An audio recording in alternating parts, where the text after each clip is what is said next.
Well, I'd like to thank Western Sydney University for closing our Around the World conference. I particularly enjoyed the discussion around the way academic research, academic facts, academic publishing is assessed at least in Australia and possibly around the world. I think it's important to end with a critical note, asking ourselves just what motivates our publishing. To what extent are we interested in the public good, or are we worried about our careers in different ways? I also appreciated the closing remarks by Hart Cohen, especially the call for vigilance. That perhaps we should have always been skeptics, and perhaps we, for a while, trusted broader pools of knowledge, but now we're being reminded that we need to be vigilant and to ask questions about what we read, what we hear on conferences like this. So with that note, I'm going to close off the day-long conference here. I'd like to thank all the presenters from the number of countries, the universities and continents around the world who have generously given of their time to contribute to this. We have some initial facts, possibly alternative facts about viewership for this event. There seem to have been hundreds of people online, often I'm not quite sure, and I'm going to have to check this, whether or not they were simultaneously from about 20 different countries. Often the view duration was around, on average, I think 15 minutes.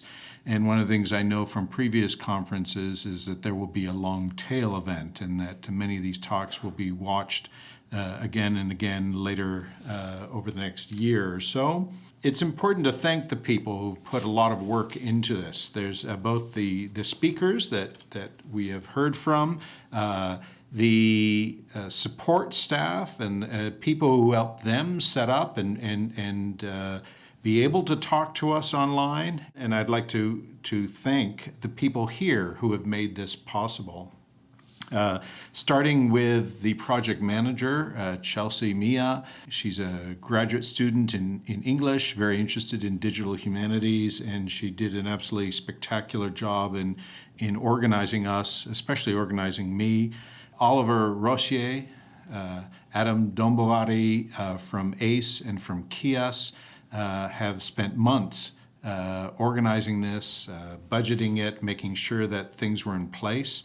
And I'd particularly like to thank our video team, Claire Peters and Grant Wang, who managed the video and the infrastructure that made it possible for us to bring video from around the world, both archive it and share it back out. And I'd like to end by just reminding people about one of the reasons why we have been trying this format.